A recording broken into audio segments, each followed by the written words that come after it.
Fellas, you know Degree Cool Rush deodorant, right? Well, last year they changed the formula, and guys were mad about it. One dude even started a petition. So guess what? Degree heard us, admitted they messed up, and brought the original Cool Rush scent back exactly how it was. And it's in Walmart, Target, and other stores now for under $4. So grab some and remember why its cool, crisp, and fresh scent made it the #1 men's antiperspirant for the last decade. Degree Cool Rush is back, and it smells like victory for all of us.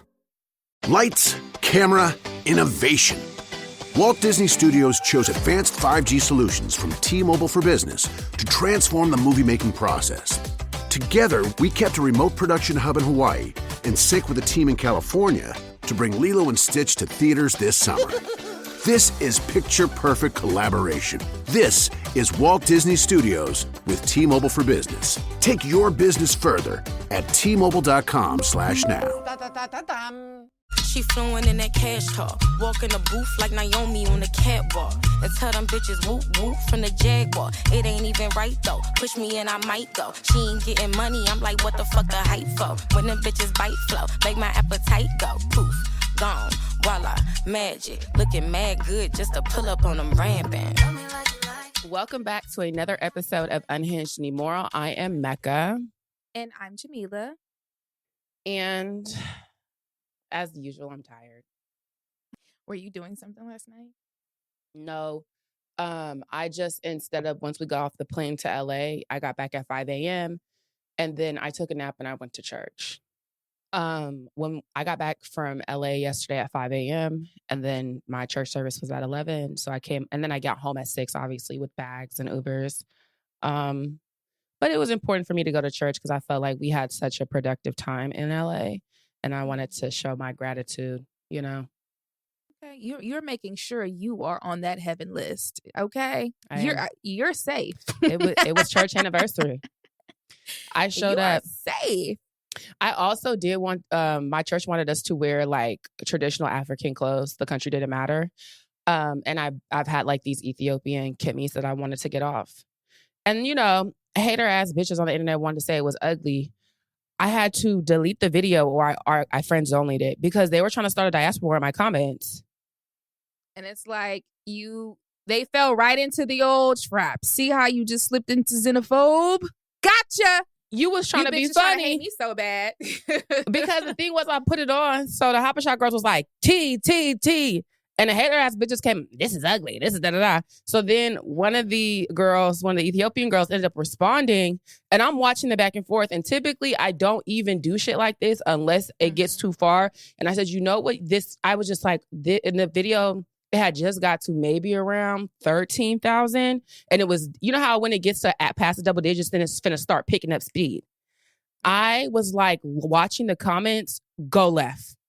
Like literally, it's one of those things though, because we're at the point now where like everybody wants to get their one, and you already know since there was like the narrative of like Mecca can't dress, they're gonna pick apart every outfit, even if they like it. They have to find something. It's just gonna do that because even when they tried to like lump me into the conversation of who can't dress, even though I never said anything about Cowboy Card, but you know how y'all do. And so it became also Jamila can't dress. When I posted my outfit, which was obviously tea, you bitches know it was, there were still people in my comment section saying, there was this one bitch in particular, I'm pretty sure I blocked her. She was like, nice try, do better. Like, or something like that. I said, bitch, please. Bitch. You guys, like, come on. But like, also we're losing the plot. The reason it was very clear hateration dance because I got online and said, hey guys, my church wanted us to wear traditional African clothes. So this is my Kimmy from Ethiopia. You did the preliminary. I literally did the preliminary. And then what also let me know y'all was really simply just there to hate. It made its way to like the Ethiopian girls first. Now did you do the dance? No, I didn't even do my shoulders. I had definitely planned maybe if you would have did that, it would have shut everything down. You should have just started. No, Jamila, I had planned to make several follow-up videos. It went so left that I said, I'm not even going to be able to have fun with this because I don't want to offend nobody. You didn't even peep it because I know I shut it down so quick because what y'all wasn't finna do is spin that into Mecca is making a safe space for diaspora wars because that's where that shit would have went. I put that shit on. Always gets so weird so quickly. No, but okay, let's stay on topic, y'all. But the thing is, if the Ethiopian girls had said, "Oh, that's not a cute dress," then I would have been like, "Oh, I ate it." Then we could have reassessed it. But they were kind of the first ones in the comments to begin with. So they were like, "T, okay, okay." So I was like, already you bitches are hating. You're just hating. Yeah. Mind you, them dresses be handmade. That's the other piece. If you would have shown up in, the traditional Nigerian garbs that they wear at a wedding, they would have said something. If you would have showed up with anything, they would have said something. It's like, that's just where we are right now. So it's like talking to Darrington about that.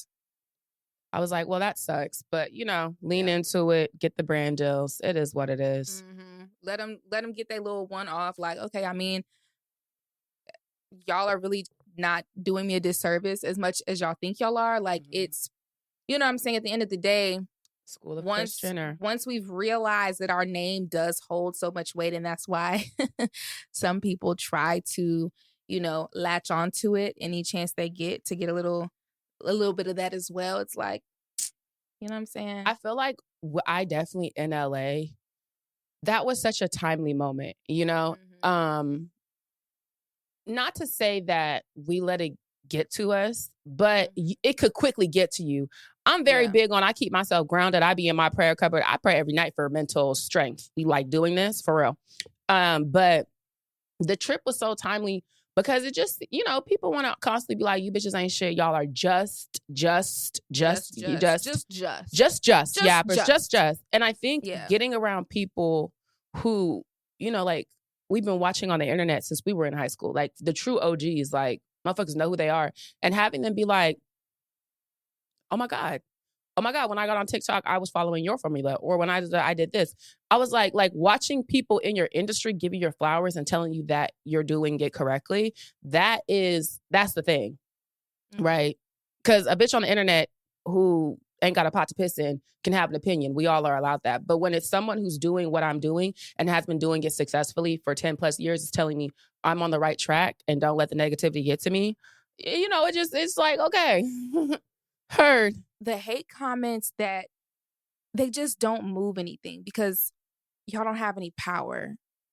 Yeah. Genuinely speaking, y'all don't have the power to determine my fate, to determine my outcomes. Like, I put in so much work, and I would be damned if I let an internet troll come in between me and the dreams I've been working on my entire life. And that's the funny part about some of the comments about just, and we just, because it's like, what it gives? It goes right over my head because I don't know who you're talking about. I've been working towards my career my entire life. I have no idea what you're talking about. Wrong bitch. Bitch. I don't know who you're talking about, and I don't know what you're referring to. I genuinely don't know, and that's why I can't care. I can't cater to those comments either because it's like, oh, you're not talking about me. I don't know. Yeah, can't relate. It just very much gives and people fall into this. Which I'm going to transition, but don't let a bitch trick you out your spot. Because the reason Miss Tina did a lesson about from the matriarch, I'm going to plug it every time. But basically when Beyonce was in elementary school, these girls were making fun of her because Miss Tina bought her this fly ass jacket. Beyonce loved it, but the little girls at school told her it was ugly. So Miss Tina said Beyonce came home. I don't like the jacket. She said, why? She said, because they said it's ugly. She said, okay, go back to school and give it to him.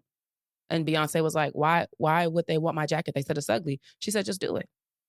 And she did it. And the girls, it was two of them, snatched the jacket, ended up fighting over it, of who was going to take it. Why? Because they really liked the jacket.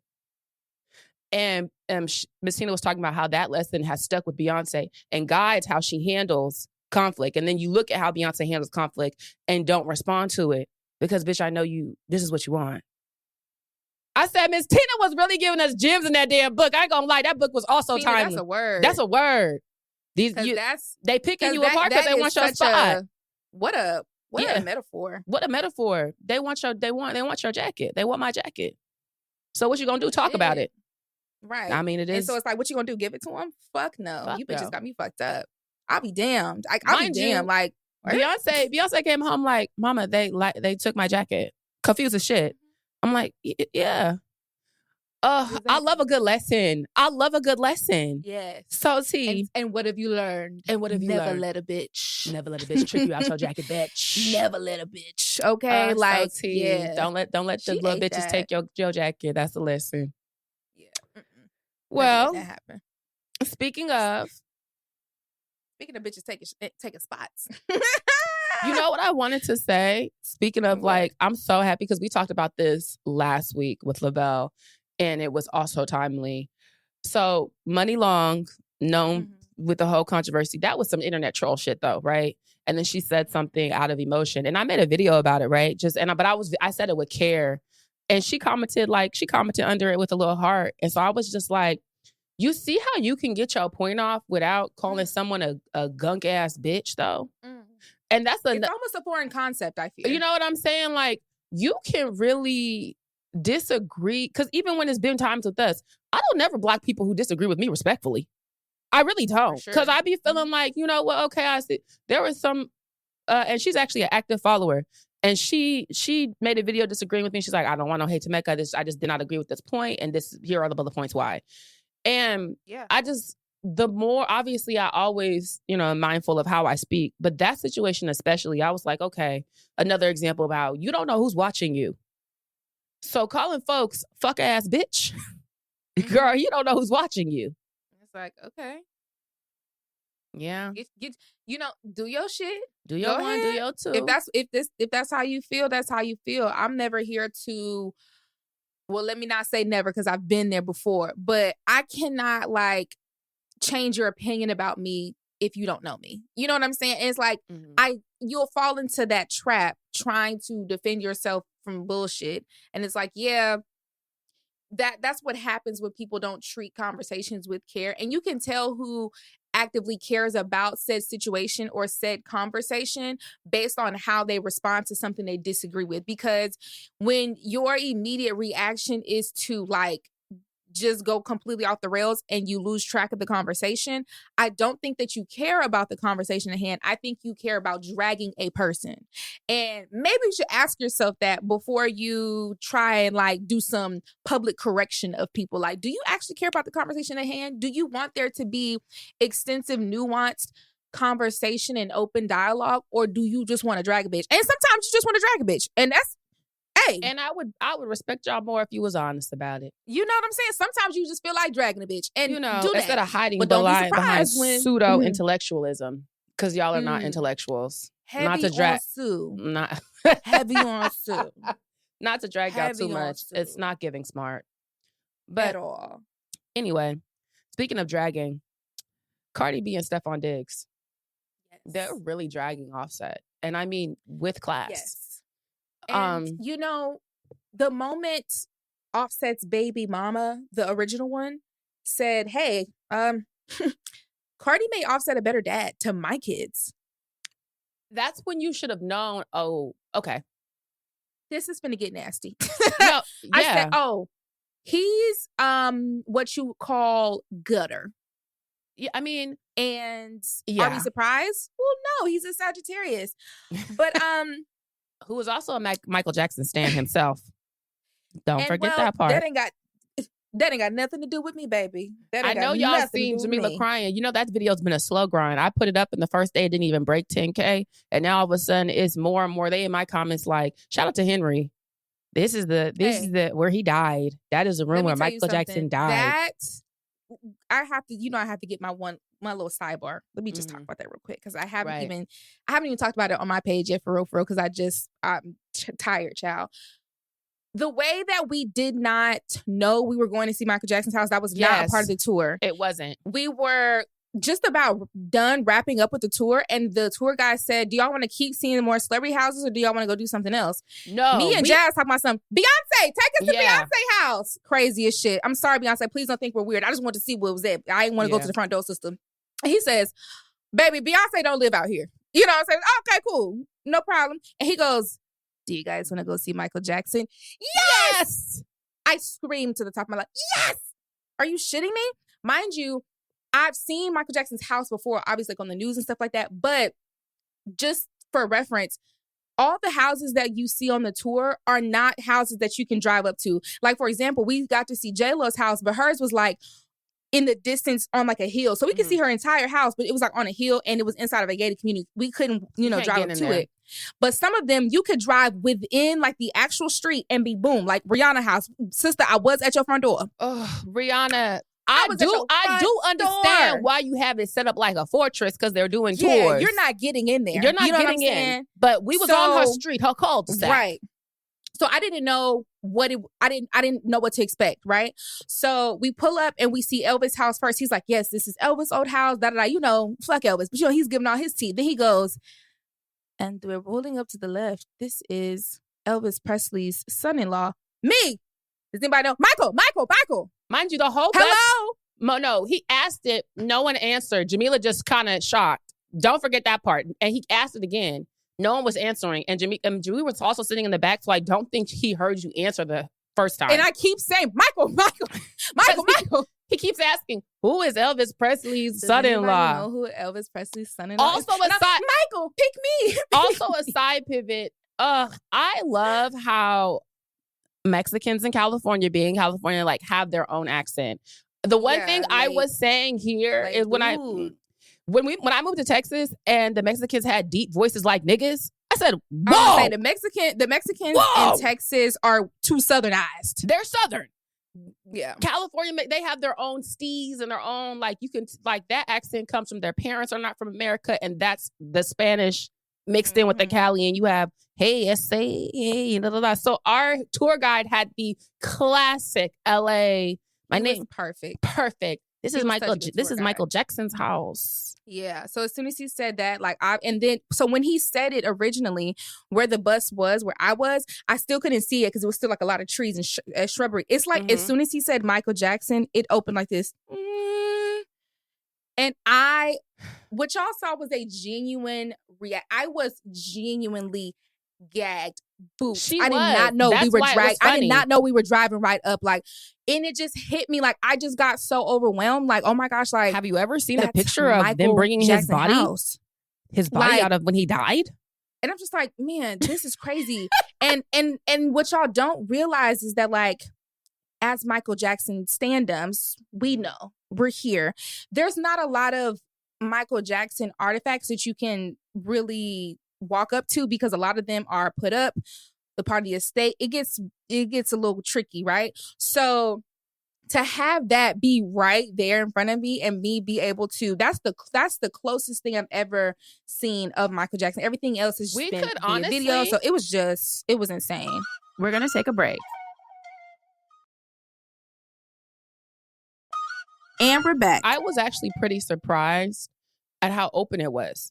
Because when he looked at it and was like, that's the room that Michael Jackson died in. You could see you could see his, like, whereas Rihanna had a big ass fence, a lot of them have big ass, you can't really see in. Michael shit was actually quite, like, given how the Paps was with him, I can definitely see them outside that house trying to get pics. But also they could have got pics because it was quite open. So I don't know if that's something that's changed. But I will say, considering he passed in 2009, social media wasn't. Yeah, that. No. So I think that if it had been present day, I think it would have been probably closer to like a Rihanna. Yeah, it would have had to be. I said, this is Michael Jackson. This is way too open. Yeah, but I feel like it made sense for the time, kind of. Yeah, even though he was still like huge, it was the different. Like the only people he was kind of fighting against was paparazzi. I don't think normal people, because we didn't have the ability to get as much footage. If that makes sense, like you have to think about, mind you, and he died like, early-ish, like halfway through, 2009. So really think about pre-2009, like, had Your Jerk came out yet? Because the original iPhones, I do not think so. The old, so, and I'm only asking because like the new iPod just touch her and turn her on. The iPhones did not originally have cameras on them, I don't think. Yeah, I don't think, because I'm thinking of that time. And I think that came out in 2009. It did. It came out in April of 2009. Okay, so still very like, just listen. Yeah.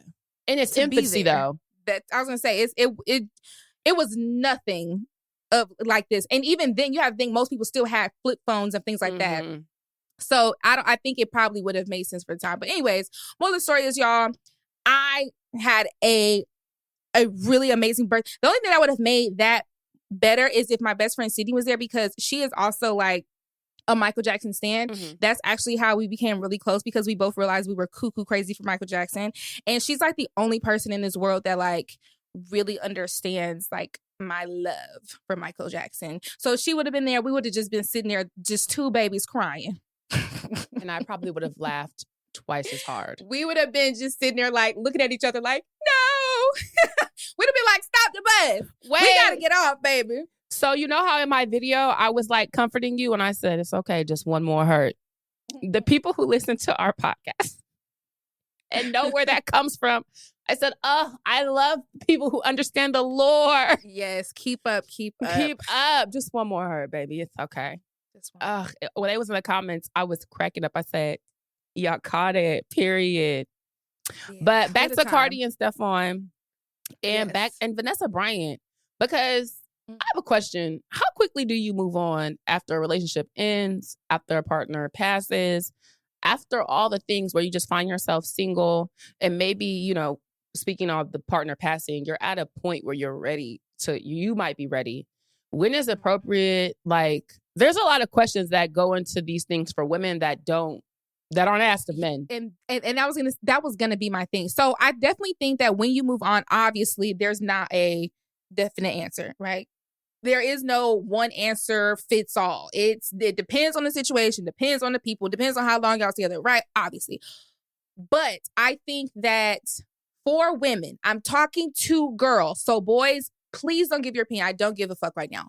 To the ladies out there, you can move on way earlier than you think you should. And I say that because there's so much pressure for women to like hold on tight for something, for this like illusion of grief of anything, not even just a person passing, but like a grief of a relationship, whatever. Like, oh, if you move on too quickly, all of a sudden that relationship meant nothing to you. It's like, no, it's just over.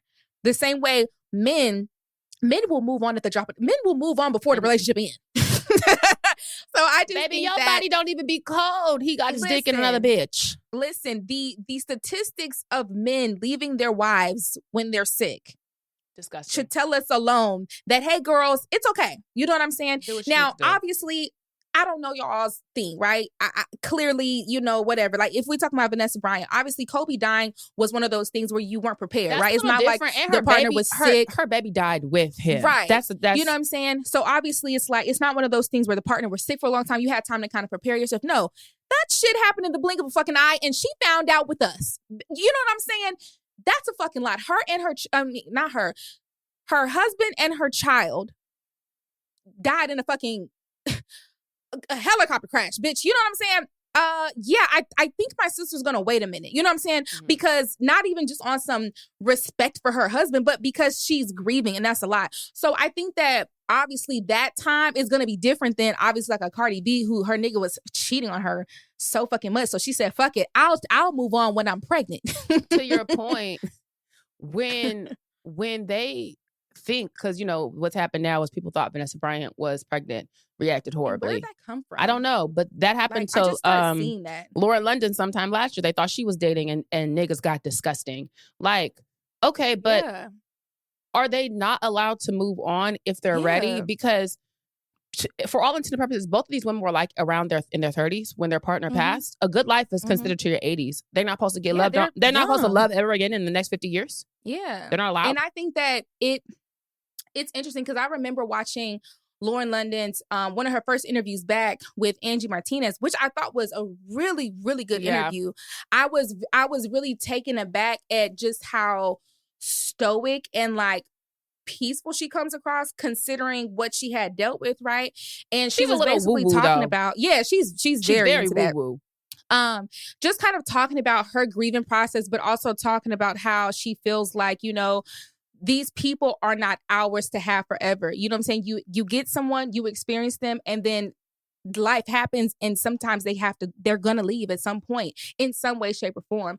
And I think that a lot of people missed what she was saying and took it as this is something that applies to everybody and you should never move on, because it is like, no.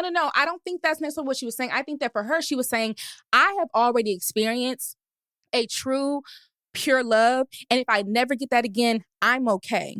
And I think that that was a very fair something for her to process for her. But I don't think that that was necessarily saying that for women who lose a partner in that way or whatever, you should never move on. And I think that men, that really played into men's fantasy of women still in death being submissive to a man. And it's like, guys, y'all would not do this for women. Y'all just would not. It's very rare to see that unless y'all are super old in age and y'all don't give a fuck no more. But if your wife dies at 30, them niggas are getting a new bitch at 30 and a half. Which they're getting a new bitch at 30.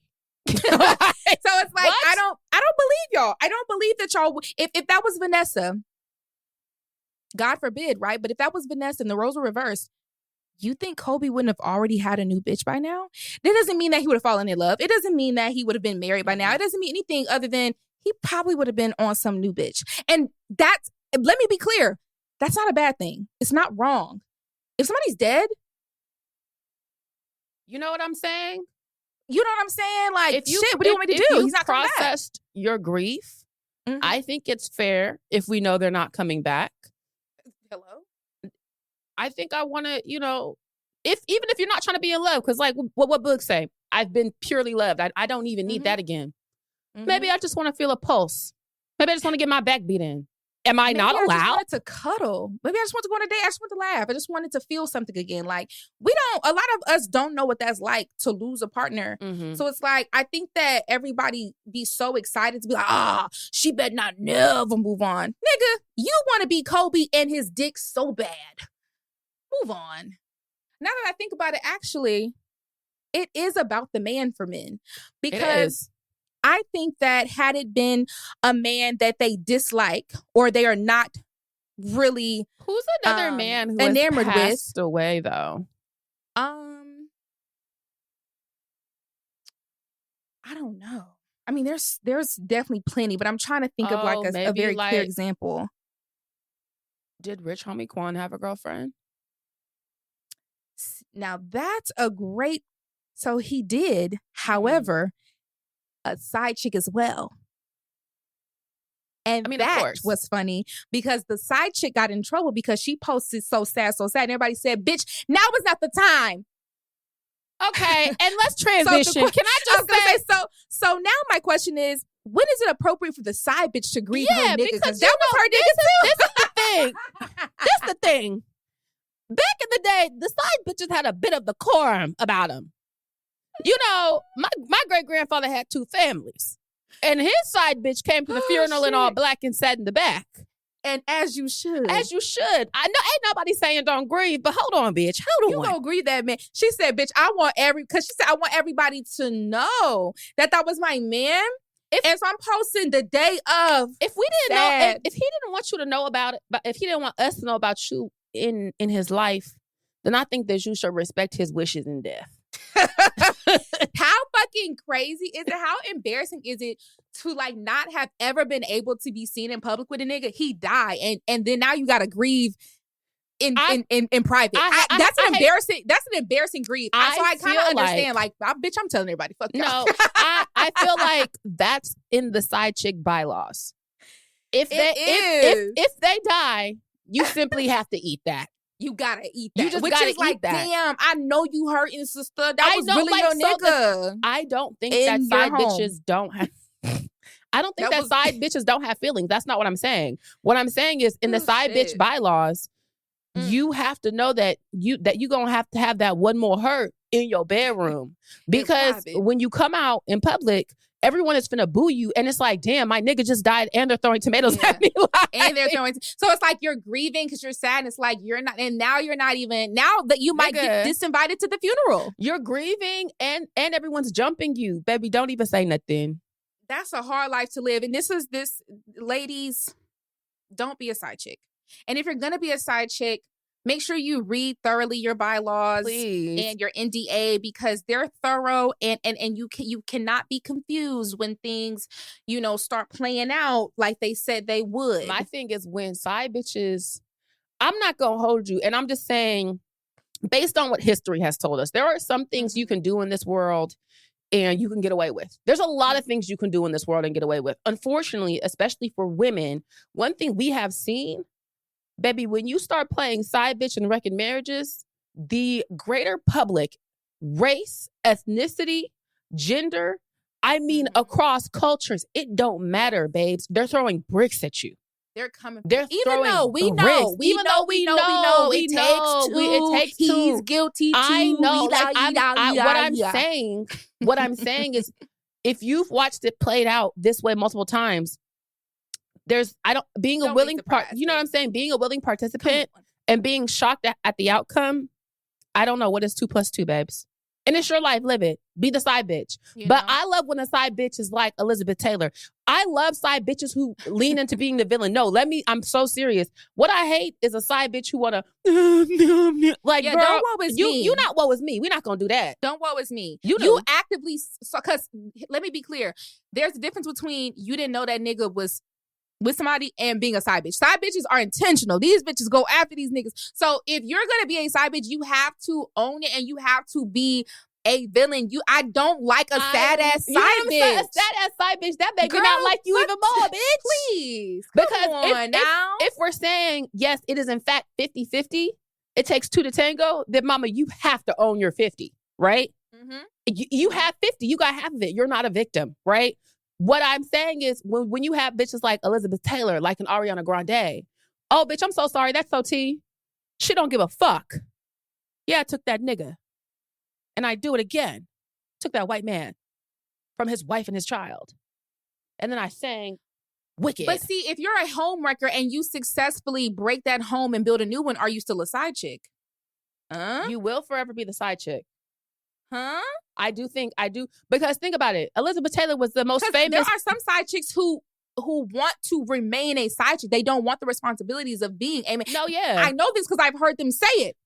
So it's like, listen, if you're coming in swooping and trying to just take, because I feel like those are two different women. There's women who I want to be the side bitch because I don't want the responsibility and I just want the benefits and and I want to play my role. And then there's bitches who steal niggas and are successful with it. That's a new category of winchness. They love the hustle. They love the chase. It's the game. I mean, that's what Ponytail be doing. That's why those relationships don't last long, because it's like, got you, nigga. She got you. What's new? Who else got a nigga? I said this. I said, at what point do we say, Ariana, this is who you are? Are you going to be around me and my nigga? Absolutely the fuck not. But we know what type of time you on. I feel like the ladies, has everyone taken notes? Everyone knows not to bring their men around? Okay. Well, let her be who she is. Hello? What are we mad at? Put your nigga in lock and key. Lock him up. Okay. And lock him up. Let's take it a step further. If you could take my nigga, he was never my nigga. He was never my nigga. And dare I say, I'm the type of bitch to leave a nigga in the room with Ariana. Let me see what you really about. You want to fuck? You better come out unscathed, unfucked. He might get fucked. She's really thorough. She like 3 for 3. Your nigga might get fucked. Consider your nigga fucked. And it's like, okay, since you ain't there, my bad. My bad. I should have never doubted you. I should have never doubted you. My bad. She gonna start singing sweet nothings in his ear. She got a voice of an angel. And that's how she get these niggas. She's a siren. She's a siren. Some of the ladies are just like tricking that. these niggas. These niggas are under hypnosis, and she just drops them when she's done. I live. I don't know. I'm kind of a fan. But I know that could even get you fucked up in saying that. But what I'm saying is, I like the girls who lean into it, who are just like, it is what it is. Also, when you were just unapologetic, just themselves in whatever regard. Also, the girlies who really be falling so deep in love as a side bitch, you're stupid. you're no fun. Listen, and it's always funny because it's like, girl, Savannah, please. Savannah, slow down. Slow down. Hello, like, girl, that man is not leaving his kids. Oh my God, he told me he He's was not going to leaving that lady until she gets cancer. Then that's your chance. She's not wrong. He will divorce her immediately then. As soon as she get that cancer. As soon as chemo starts. That's your end. And that's what the side chicks hope. The side chicks are in it for the long game. Mm-hmm. They're in it for the long haul. They're just in it until that bitch gets cancer and that nigga leaves that wife and kids and be with her for 2 more weeks until he gets tired of your ass and find a new bitch. We're going to take a break. Excuses. When was the last time you needed to go to the doctor, but you tried to push it off? Maybe it was because you were too busy, or you thought you didn't need help, or you don't know which doctor to go to. Well, I think we've all been there, and booking a doctor appointment can feel very daunting. But thanks to ZocDoc, there's no reason to delay. They make it easy to find and book a doctor who's just right for you. I'm here to tell you don't have to settle anymore when it comes to finding the right doctor. With ZocDoc, you've got options. ZocDoc is a free app and website where you can search and compare high-quality in-network doctors and click to instantly book an appointment. You can filter for doctors who take insurance, are located nearby, and are a good fit for any medical needs you have, and are highly rated by verified patients. Once you find the right doctor, you can see their actual appointment openings, choose a time slot that works for you, and click to instantly book a visit. Appointments made through ZocDoc also happen fast, typically within 24 to 72 hours of booking. You can even score a same-day appointment. I first learned about ZocDoc when I was working my corporate job. If I had needed this product, it's what I'd use. You can use it to find everything from a dentist to a primary care doctor to an optometrist. Stop putting off those doctor's appointments and go to ZocDoc.com/unhinged to find and instantly book a top-rated doctor today. That's ZocDoc.com/unhinged. ZocDoc.com/unhinged.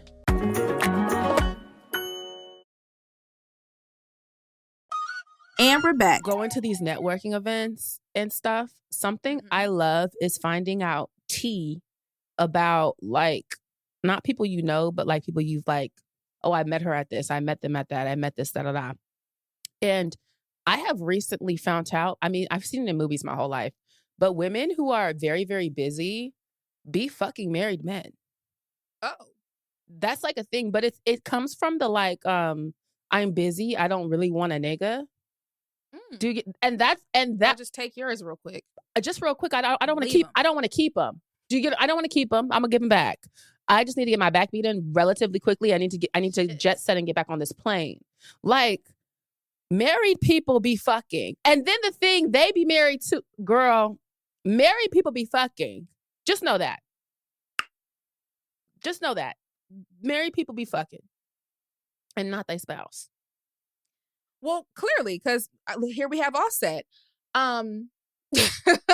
And so to answer the other question of when is too soon to, or when is it okay to move on? Now that we've talked about if your partner has died, let's talk about if that nigga just wasn't shit. And you can move pregnant on the day of.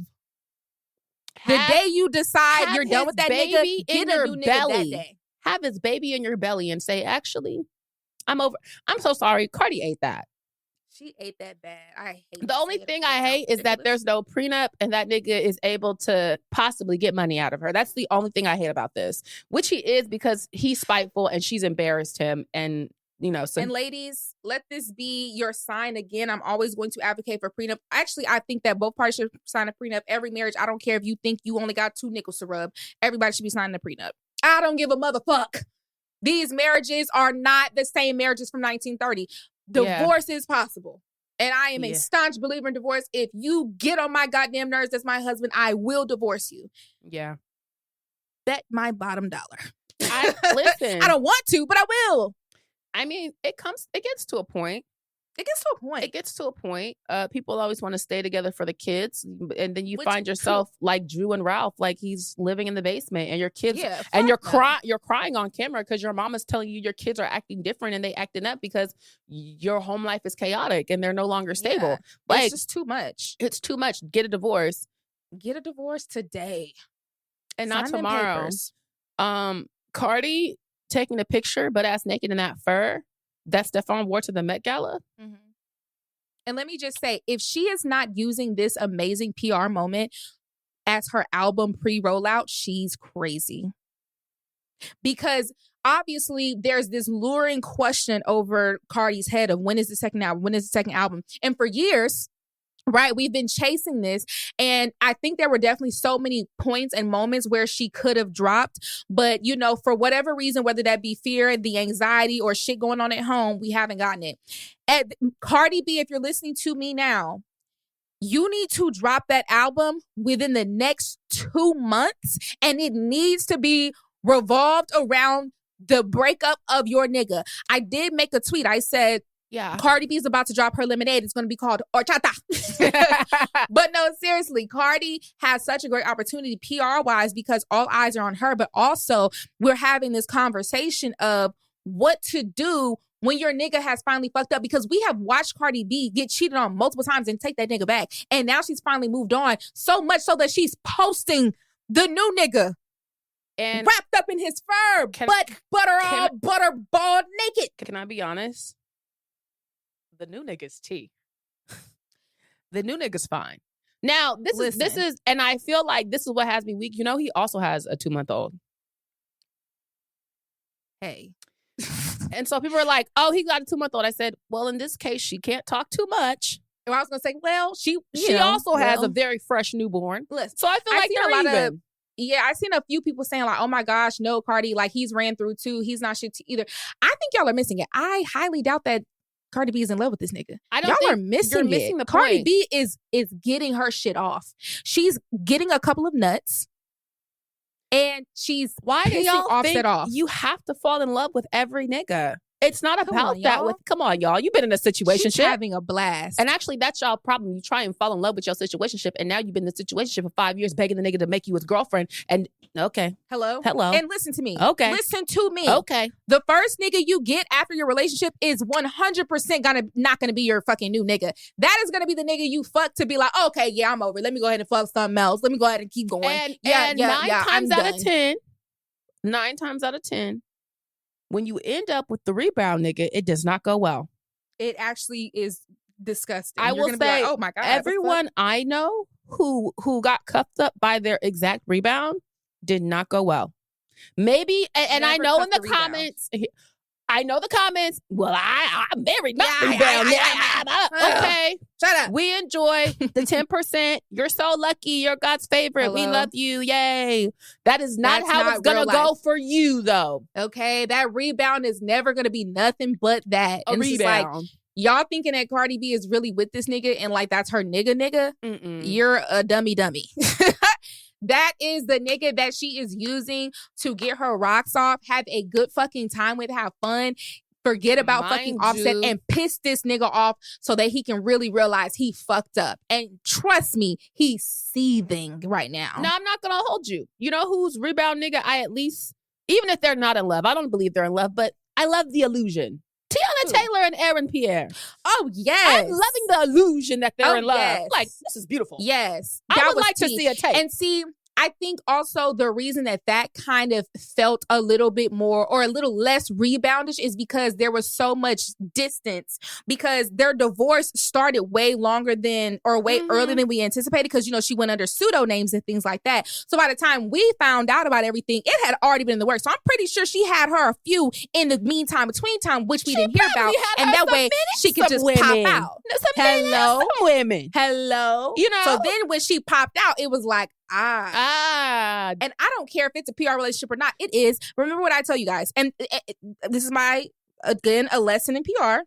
If you think it's a PR relationship, it is. That doesn't mean that they don't like each other. That doesn't mean that they're not in love. It just means what it means. Just like the PR relationship.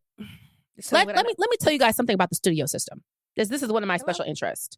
A lot of the time when people would be slaves to the studio system, they would be on them lots all damn day, right? Mm-hmm. You had Mickey Rooney, you had Ava Gardner, all these people. They were constantly seeing each other, right?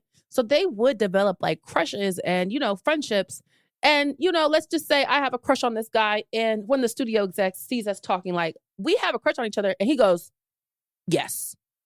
Mm-hmm. So that now gives us the opportunity to actually get to, like, they be PR relationships, but they could be actually taking that time to get to know each other and actually enjoying the time. Like the PR-ness doesn't mean it's forced. It just means that it's mutually beneficial. Yes. It just means that it's mutually beneficial. Both parties and teams are like, okay, y'all are because let me tell you something. Like this. When this works. When the stars are in relationships that are not PR friendly, their teams, even if they don't listen, their teams will definitely be like, not a good look. Yeah. Hate it. Like the PR-ness is like, oh, it's a good look. So you could pick technically your PR. Like, I'll talk to this nigga at the club, I get his number. I'm like, this is a good look for me. He like, it's a good look for me. I think Aaron, Pierre, and Tiana, and half the time, these relationships could fall under being PR because when they pop out together, it's most of the time mutually beneficial. When it's not, it's talked shit about. Like when it's not, it's like, why the fuck are you with that nigga? It won't make sense. Yeah. You'll be like, okay. Like even with Cardi and Stefan, it's definitely, that's why I said it's definitely giving PR, but not in the stunt type. Like I think sometimes when people hear PR relationship, they hear and automatically go to PR stunt. This is fake. And it's like, no, that's not really how that works. Sometimes, right? There are those situations where it's like, this is complete, like 100% PR. There's no feelings involved, but you don't see that as much anymore because it's a little bit more tricky to pull off with as much exposure as celebrities have now. Like but an actual stunt. Because even back in the more recent years, who do you think? Who do you? I still am not drinking the Kool-Aid of Taylor Swift and that football player. Wow, you think they're a stunt?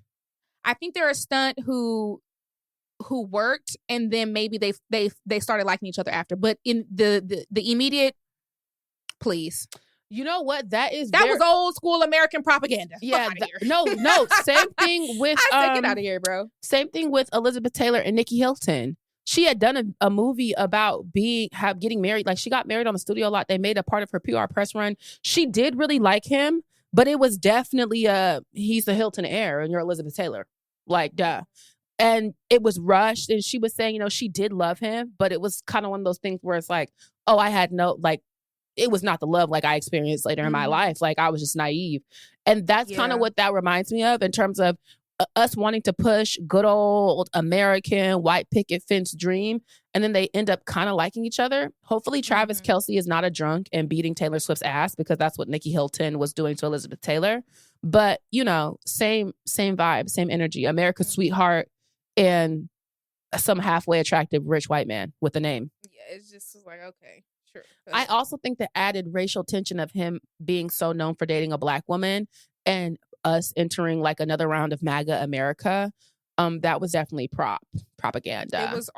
It all played into exactly what they needed it to play into. Yeah. The conversations, the presence of the press in every waking possible moment they've ever done. Those are clear indicators of peer. Because if celebrities don't want to be seen, let me tell you something. They won't. Let me tell you something. It's very rare that you see Beyonce and Jay-Z out on dates and out in the wild. And they be in the wild.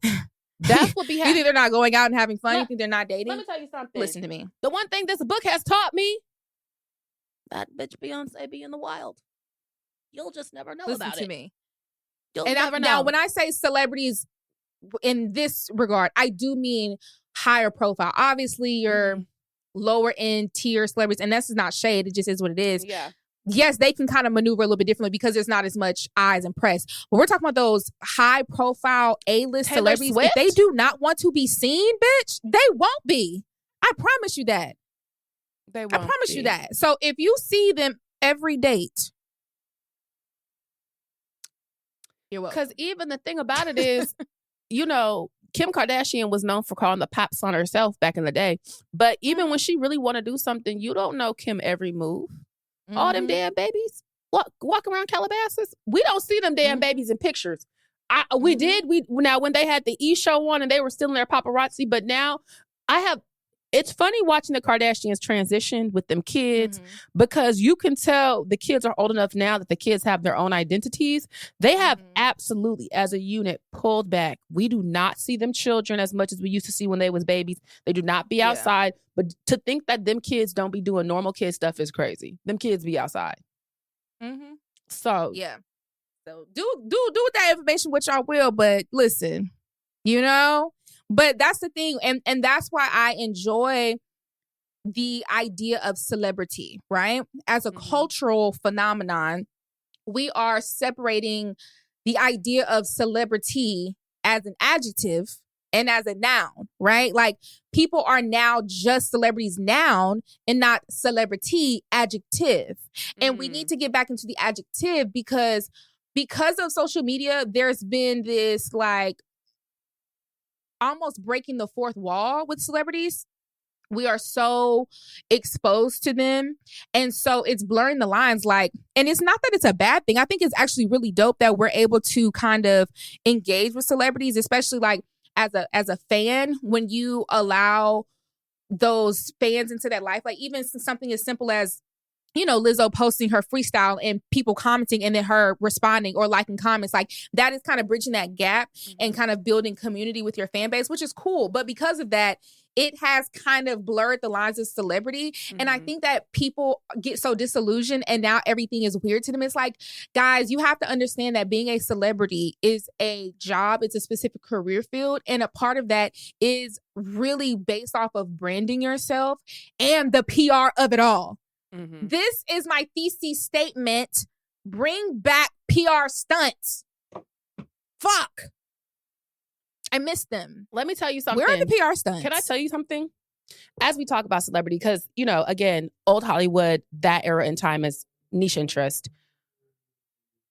Influencers today are much similar to the celebritantes and the socialites that ran in scenes like New York and the early Hollywood, where it's like, no, babes, I'm not an actress. I'm just known for looking pretty and showing up, and the bitches. I just know all of them. And the bitches hate me for no reason. Like you can absolutely like people act like influencing is this foreign concept. It's like just crack a fucking book open. Yeah. And ask yourself who the fuck Gloria Vanderbilt was before she started making jeans and gave birth to Anderson Cooper. Hello. You know what I'm saying? Hilton. She's a Vanderbilt. Paris Hilton, like all these things, like this is not a new concept of celebrity. And those are the girls who created the stunt. Because they weren't actually in movies. It wasn't really the actresses. It wasn't the singers who create the PR stunt. It was the socialites. It was the girls who were famous for being famous because they simply had to stay famous. Next week, I might come with my list of my favorite socialites over the years. I simply like just known for being a girly. Yes. You know what I'm saying? We'll let y'all kick it off. Maybe y'all can start in the comments. Who is your favorite socialite and what's your favorite PR stunt moment? Can I just say that there was something so decadent about the early 2000s when everybody would walk out of that fucking car with their pussy out. Wow. I haven't their leg. Yo, let me tell you something. I haven't seen a Lindsay Lohan in a minute. Wow. You know? Wow. The girls keep wearing panties. And back in my day, the girls used to get out pussy first. Yeah, I used to see them lips back in the day. I haven't seen lips in a while. And the girls, it's like, I get it. You know, it's just like, no, guys, like we're losing recipes. We're straying so far from our cultural roots. The bitches aren't pulling titties out and kissing bitches for no reason. What's going on? Where are all the fake lesbians? It's Pride Month. I'm here. It's my time to speak. How dedicated are bitches? Did you actually play the role? Because I did. Did you kiss a bitch? My question. Did I would have to remember. You would remember if you kissed the bitch now. No, I definitely do feel like I've kissed a girl before. Not when I was. I kissed a girl before. I feel like it happened in college, though, on some drunk shit playing one of them games, though. And that's when I knew I was Do you get what I'm saying? I said, well, that did fair enough. For me. But it was, you know, I feel like, are you really like... I've definitely made out with my gay homeboy during one of those games. And Kusi was like... Now that is the most stud thing you've ever done. We're going to take a break. And we're back. I have definitely made out with a femme, with one of the girls. And I mean tongue. Like, what the fuck? Okay. My best friend was so mad. It's like, bitch, stop. I don't know. I don't know. I'm feeling. I'm in my dom. I'm like, I'm taking this nigga down right now. I gay. Okay. Yeah, you know, I remember. Are the girls and guys? Well, I don't know if the guys were playing this, but are the girls still like having really elusively gay sleepovers? Like, are the girls doing that? Are you guys still doing that? Like, what age does the gay stop? You know what I'm saying? The fake gay, I mean. You know, when you're, you know, you just have those explorative years where maybe you feel a breast, maybe you kiss a girl in the closet. Just thinking about that. I've definitely felt a boob. This. I don't even think this falls under gay. I think this just I'll touch a boob falls today. under. I've touched a boob. I've also actually I just grabbed Mel's titties. You did? I did. I grabbed them. In middle school, my best friend, we were getting dressed at her house and we were getting ready to go swimming because California. Her coochie hair was so different from mine. Like, I do have a bit of a Japanese vibe. Like, it's very straight. And hers was like the little swirly. And I just remember being like, what the fuck? You know, it's funny because I was just having this conversation nothing like my coochie with hair. my best friend Dwight. I was like, you know, it's so funny because girls are so open and boys are so not. And like, I get it.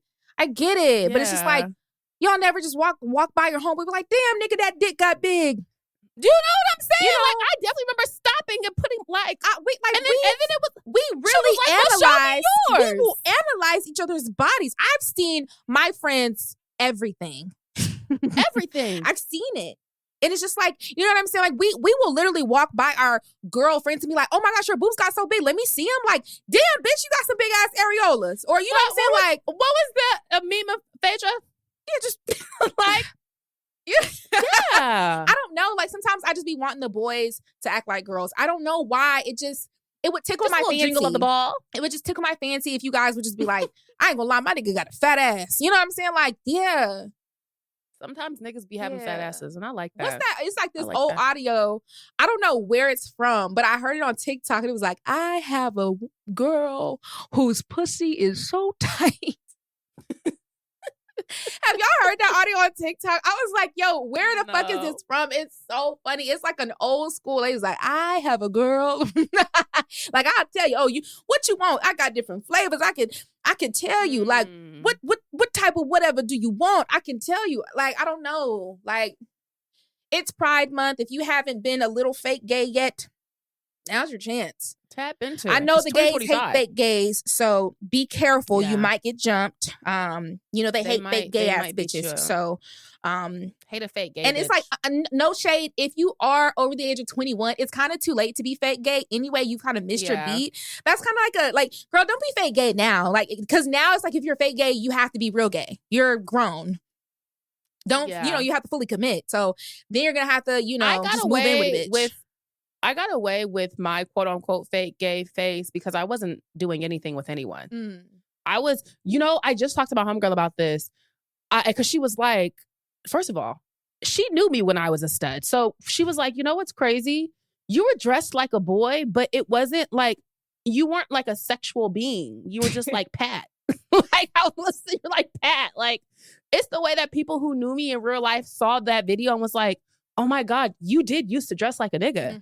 We completely forgot about that. And I think it's because, like, not to sound old and decrepit, but kids are so sexualized by the internet nowadays.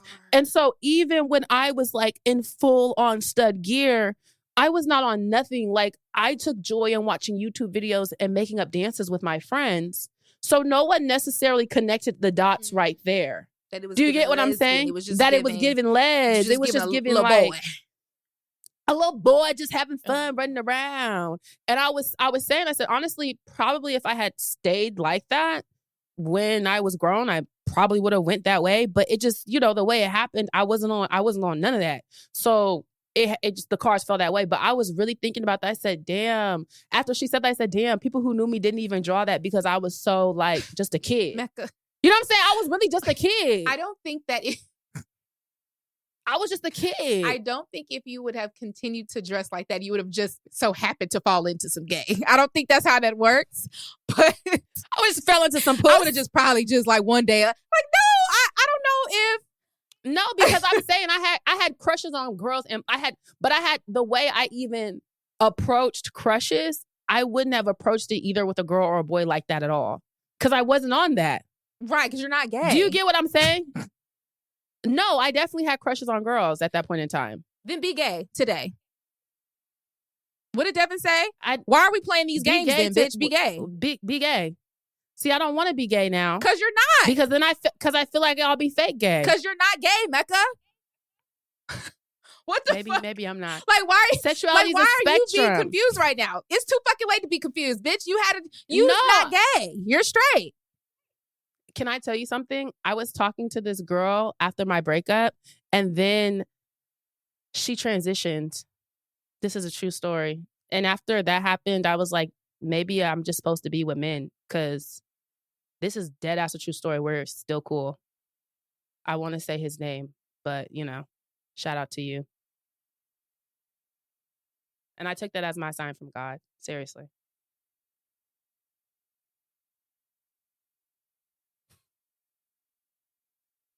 You know this story. Please stop acting like you don't know this. Yes, you do. Yes, you do. When the fuck have you ever told me that you talked to a girl? And when you say talk, you wasn't licking no coochie, so don't even lie. No, I wasn't. You was just over there kikiing with a bitch. That was your friend. You wasn't finna lick no puss. You want to hear what's crazy? You was finna be a touch me now. You was gonna let her lick you. I absolutely was. I hate a fake gay bitch. This is why the gays hate fake gay bitches. Like, girl, I absolutely was. But what deadass ended up happening was he told me he was in the process of transitioning. And I was like, oh my God, so T. And then the thing about Les, the line between fucking with each other and then being best friends, definitely, like, I was trying to be supportive. And then it just didn't happen. Where did you meet this lesbian turned green turtle turned trans man? At Towson, Uptown. I have him on Instagram. And so, what did y'all talk about? Were you trying to talk? Were you trying to flirt? No, wait. What do you mean? I went on dates. Bitch, do you know what flirt mean? Yeah. What do you do on a date? So I asked, were you trying to flirt? With a bitch. Did you kiss? I was flirting. Did you kiss? No. Fake gay. Get out of here, Mecca. You went on dates and didn't even kiss. Because I feel like the mask is supposed to kiss you first. Mecca, enough. Enough. I've had enough of your shenanigans. I was coming from dating boys, so I definitely was waiting for him Mecca, to kiss me. Please. You're not gay. Shut up. I don't know what type of come out story you're trying to have right now, but you're straight. I'm just a Niecy ass bitch. You're not. If my arc happens, it happens. You're straight. I'm okay with that too. But I like to dibble and dabble from time. What did you dibble? You didn't even kiss the bitch. And you went on more than one date and you didn't kiss the bitch? You didn't even touch her. I don't kiss niggas on the wait, hold on. That's what I'm saying. I don't kiss niggas on the first date. Okay. Hold on. Which date do you kiss the niggas on? I kiss niggas when niggas kiss me and lean in for the kiss. And typically, as a strict ass bitch, niggas don't do that. I've talked about this. Niggas do not be trying to tongue me down the first date. And if they do, I treated that how I date everybody. I'm not kissing nobody on the first motherfucking date. How many dates did you have with this person? We went on, well, it wasn't really date because it was kind of in the pandemic. So we went on probably 3, and then we was talking. And then again, he told me he was transitioning. So then we just started hanging out. He's Matt Kusi. What does that have to do with you not being gay? I don't know. That was to help to my, like, this transitioned into a friendship. Like, I don't know. It did the thing where it's like, I don't think we're dating anymore. I think we're just homies. Y'all were not dating, Mecca. Get out of here. I matched him on fucking Hinge. That doesn't mean y'all were dating, Mecca. That means that you were trying. You said, let me see if I can be gay real quick. And then you said, I ain't fucking gay. I ain't fucking gay. That's what happened. Right. But I took that as, like, you finna transition? So if I fuck with you, I'm finna be fucking with a man. I'm not gay. That's my sign. Anyway, let's spin it. I'm over this conversation. Bitches be trying to... Everybody always down to say sexuality is spectrum till it's time to be an actual spectrum. It can be a spectrum if you was actually kissing bitches, but you're not. So you didn't even try it, bitch. Like, what are we talking about? Now I want to know what date you be kissing niggas. I'll kiss a nigga on the first date. Yeah, if I'm feeling it, I'll kiss a nigga on the first date. If I'm not, then I won't. Okay, I don't do that. That's nice. I'm having it after COVID. What does COVID have to do with anything? That's when I stopped kissing people like that. We're gonna take a break. And we're back. All right, y'all. Let's get into a spin it. Happy Pride. Sexuality is a spectrum. If you have a letter that you want to send to us to help with your salacious, your messy, lowdown situation, send it to @unhingedandimmoral@gmail.com. Oh, @unhingedandimoralpod@gmail.com. Don't forget to send your race, your ages, and your gender, because that is definitely going to determine how we PR spin it. Jamila, what do we have? Hi, ladies. Love the show. I'll get straight to it. I have a friend, Tatiana, who I fell out with for 5 years. We reconnected a year ago and have been working on rebuilding our friendship. She introduced me to her gay friend, Alex, and we have been a great friend trio since. Tatiana has been sleeping with this guy, Louis, for 7 years now, and he's a swinger and isn't interested in a relationship with her. So they have just fooled around this whole time with nothing serious ever happening. I've never seen Louis as anything more than a friend/acquaintance. I went to a party with them and Tatiana walked a friend to their Uber, and Louis came over and started dancing with me. It wasn't anything serious, but I noticed Alex recording us. I asked him if what I did was a problem, and then he said, no, they're not even serious. Fuck it. Fast forward to 2 days later, I got a call from Tatiana saying Alex told me I was wrong for dancing with Louis, and how he, Alex, was so shocked that I had not reached out to her yet. Me and Tatiana ironed everything out, thankfully, but it left a really bad feeling in my spirit with how Alex moved. How should I move forward with our friendship? Am I wrong for dancing with Louis? It's important that we know we're all 36 to 37 years old. Oh, girl, you should have started with that. You should have started with that, and Alex needs to get his ass whooped. This is my question, though. Louis is a swinger. Are you asking? Oh, yes. I was asking. Sorry. Louis is a swinger. I'm literally sitting here trying to think. Let me do a little quick recap because it was a little confusing. So, okay. So, the girl who's writing this, she didn't give herself a name. So let's give her the name of Andrea. I was gonna say Leslie because it's Pride and Les. I don't think she's gay. Okay. So I don't know how. I just wanted to do a theme. Anyways, we have the Andrea. word Les was on my brain. We have Andrea. That's too much. Okay. Les would be easier, but okay. Her friend is Tatiana. Okay.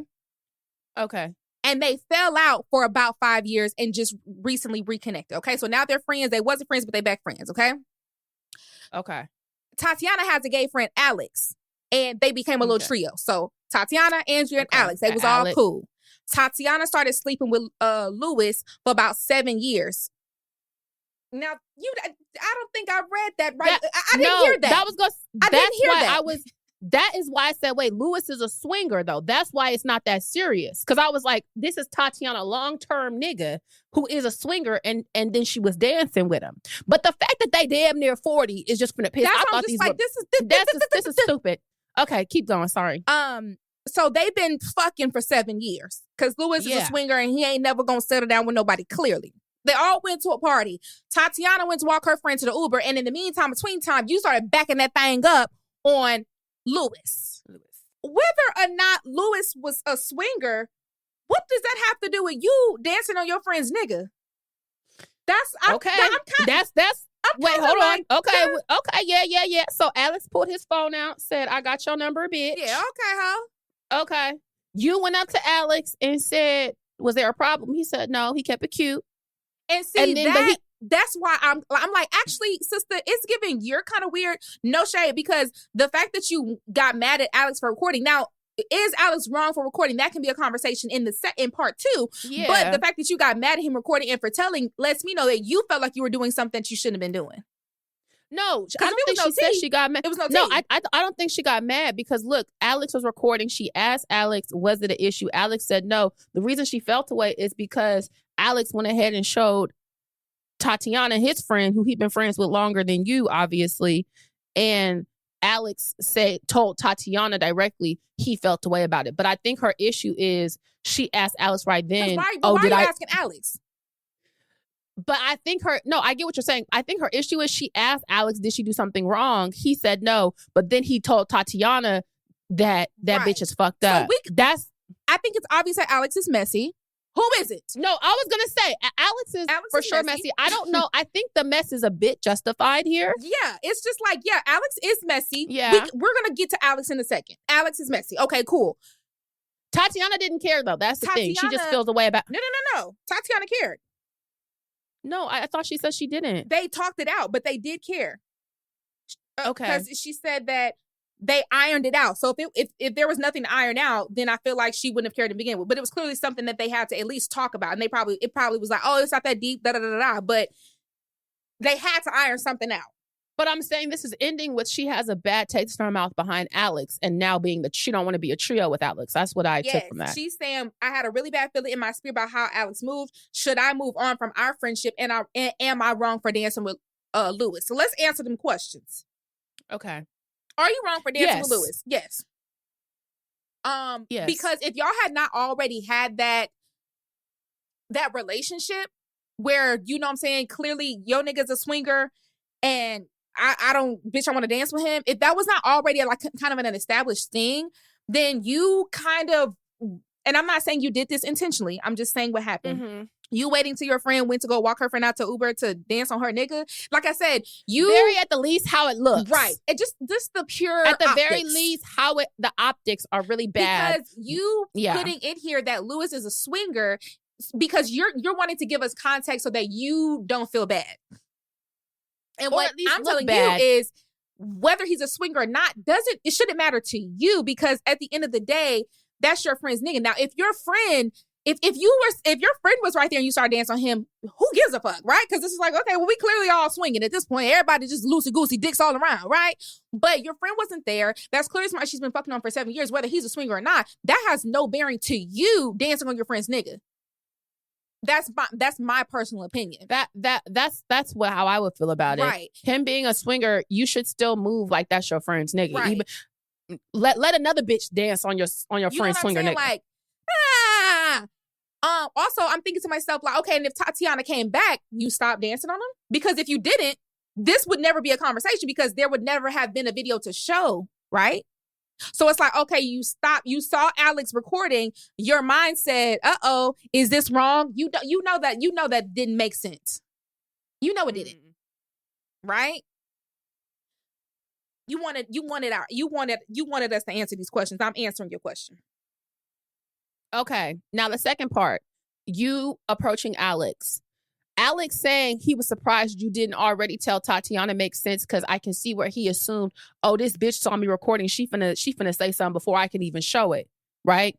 I think that would definitely prove that maybe you didn't think you did something wrong, because someone with a guilty conscience or someone who felt like they were in the wrong would have told Tatiana. Mm-hmm. Do you get what I'm saying? Yeah. So that's what I'm saying. I think it's clear that she doesn't really think she did anything out of pocket because she would have went. Alex is correct. I'm surprised she ain't say nothing because she would have went and told you before I could even show you the video. Mm-hmm. So with that being said, that I think that makes more sense as to why you were able to iron out the situation with your homegirl because she was probably able to like feel that, oh, you didn't mean nothing malicious by it. I actually don't think Alex is out of pocket for recording you.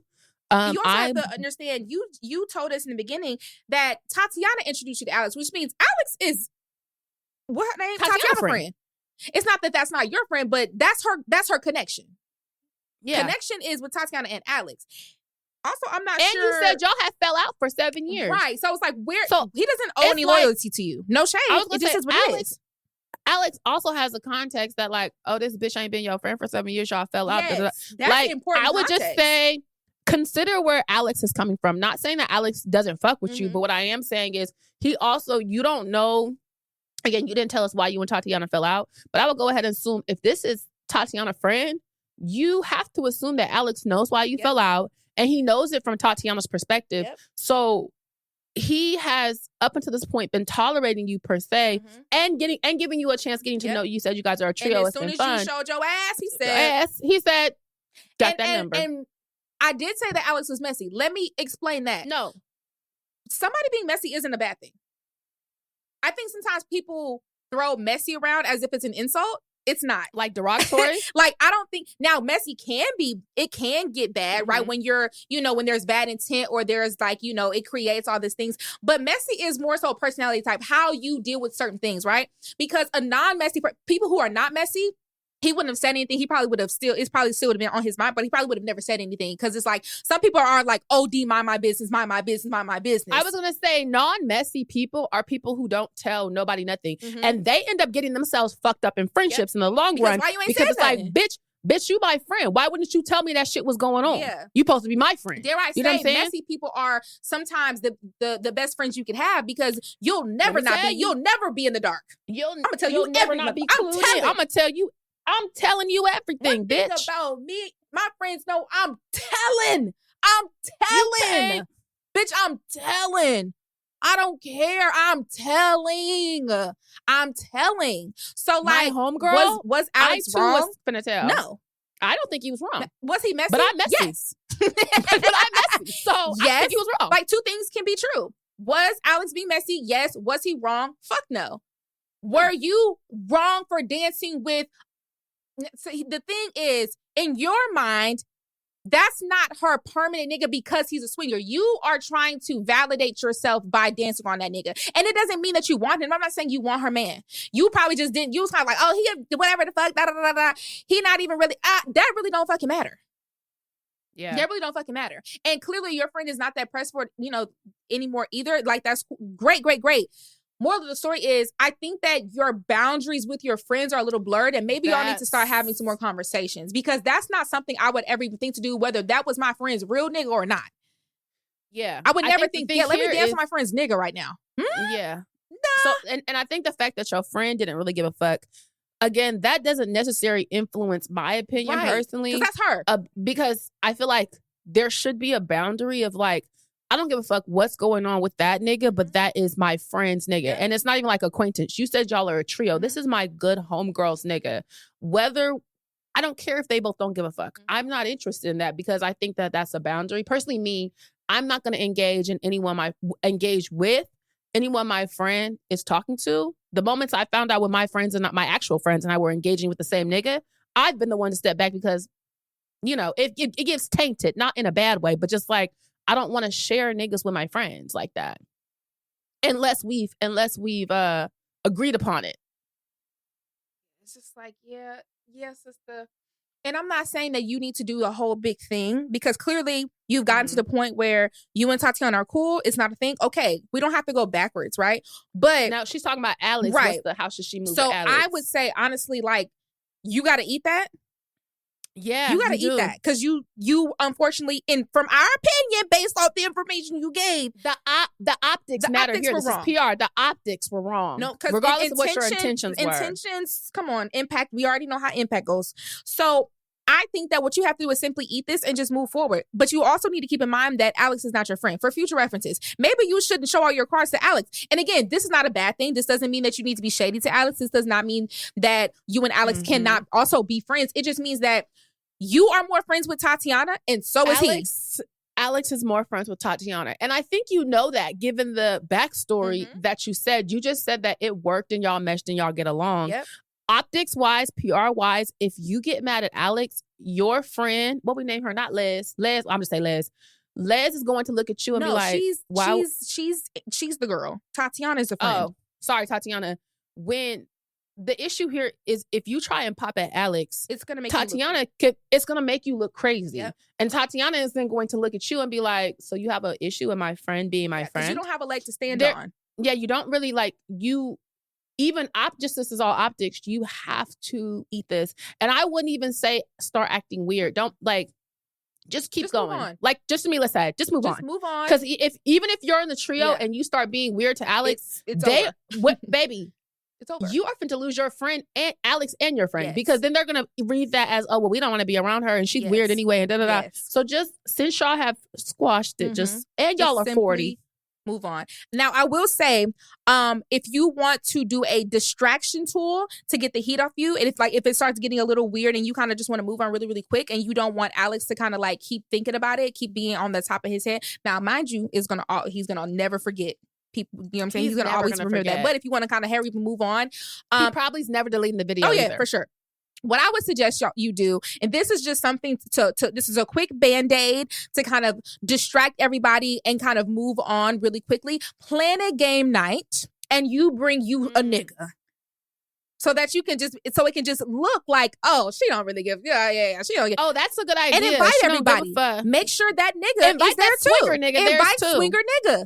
And invite you a nigga. That way everybody got a nigga. Ain't no weird shit. And everybody can still Tell kiki and Alex cuckoo. to bring a nigga.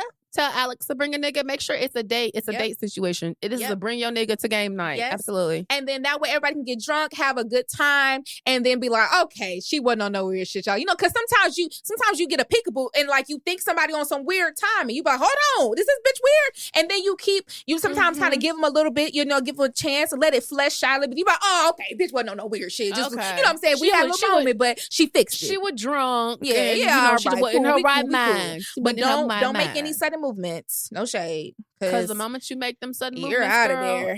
You're off that island. Out of there. But yeah, For sure. that's easy peasy. But don't do that shit no more. Stop dancing with people's niggas though. Because you never know what a bitch will do. What if she was the type of bitch to come back and knock you in the back of your head? Things like this happen. You know what I'm saying? Yeah. Like, you just should never dance with people's niggas. I don't know. But that's just me though. Well, all right. That was good.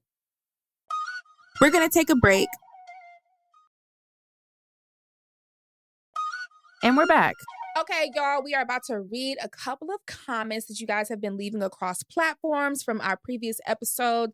Remember to continuously engage with us, y'all. We really, really love reading y'all's comments to see, what was y'all favorite part, any feedback you guys have. We implore all of it. Make sure you guys are continuously following us on all our platforms, and make sure you guys tune into the Patreon. We actually have a special Patreon exclusive episode dropping, and by the time you watch this, it actually should be out. So make sure you guys are joined in for that, because we'll be, adding to all the vibes for the Patreon. And we hope you guys are, sticking around with us as we continue to grow that as a platform as well. But yeah, let's get straight into these comments. This one is from the Abusers in the Media video. And this is Spotify. From Benizi. The no entry fee made me deeply sigh. Take me back. Man. It's so rare these days. Love that. At Courtney Wicken said, the bruh's still doing it at the PWI, so I can't imagine what they doing at the HBCUs. Oh, baby. Just depend on where you at. To Kyra Amari says, would y'all ever consider doing like a sub-spin it section where we could just ask y'all for advice on things, specifically me, LMFAO, but it's nothing messy or low down enough for me to send an actual spin it. But I would love to, if I could get some help from my big cousin. Send it in, baby. Send it in. It ain't got to be the most disgusting, low down, dirty shame. You know what I'm saying? Send it. Bianca Dean says, I'm a night coffee drinker and it freaks my boyfriend out. Yeah, y'all scare me. Like, that's such a morning drink. Like, whoa. Ed Godesso. Sometimes you gotta go doo-doo. So you gotta, Okay. it make you gotta go to the bathroom and be stuffed up. Ed Godesso says, thank y'all for this podcast. It helps me get through the workday. I love that y'all are funny and keep it real. Exactly. At Kaya's Interlude says, as a current HBCU student at A&T, I love listening to y'all reminisce and talk about the experience. They definitely still play no hands, and that checking to see who is behind you is so real. Love y'all. Shout out to A&T. I went to NCAT a couple times for homecoming. Jihad. I had me a nigga at NCAT. Okay. Mimi's Moment said, the college story had me cheesing, twerking, and reminiscing. What a time. Alex in 1363 said no, but heavy on the you never had to request a song because the DJ knew what to play. Mm-hmm. Exactly.